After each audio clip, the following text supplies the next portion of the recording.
Thank you, Pierrette. Thank you, Minister Simonis. Thank you to the European Women's Lobby. I'm a feminist, and because I'm a feminist, I'm for the abolition of prostitution.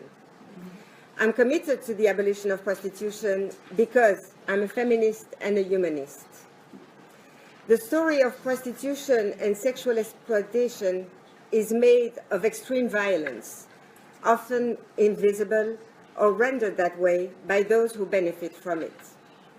Because the history of prostitution is also one big profit and billions earned by coercion, violence, exploitation of the body, humiliated, tortured, grinding, aching, until they don't feel the pain.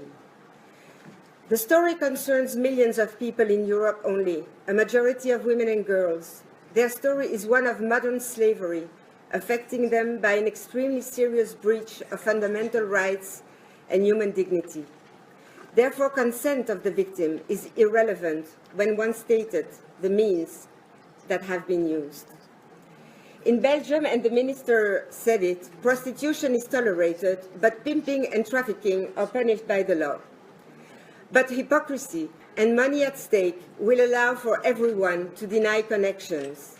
And therefore, I would like to salute the courage of Minister Simonis, because we are at the very beginning of this fight in Belgium. But the fight against prostitution is to prevent trafficking in human beings in terms of sexual exploitation, because one feeds the other. This is also what is called the game of supply and demand, which the Minister of Iceland mentioned. And we feminists are committed to try to build a model of equality within our society, and therefore without prostitution and the violence that it carries.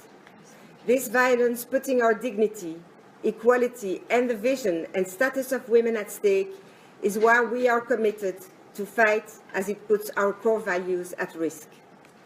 Today in Belgium, you have brothels, you have street prostitution, and you have more and more student prostitution. Lobbies are very active at this very moment to push forward to legalize prostitutions in our country, by all means and means they have.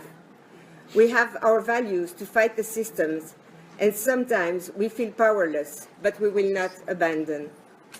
And to tell you the truth, being an activist and committed feminist, being also a politician and a feminist, I do not understand the sightlessness of our society, blinded only by profit and machismo. I do not accept the prevalence of the system above our values.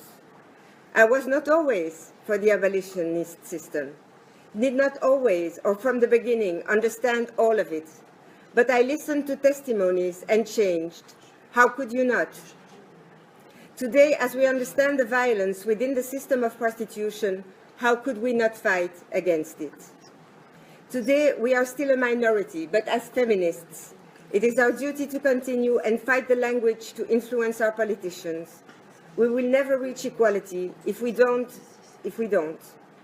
And the legacy of today's feminists to our future has to be found in the courage to continue this battle for dignity, equality, and respect. Thank you.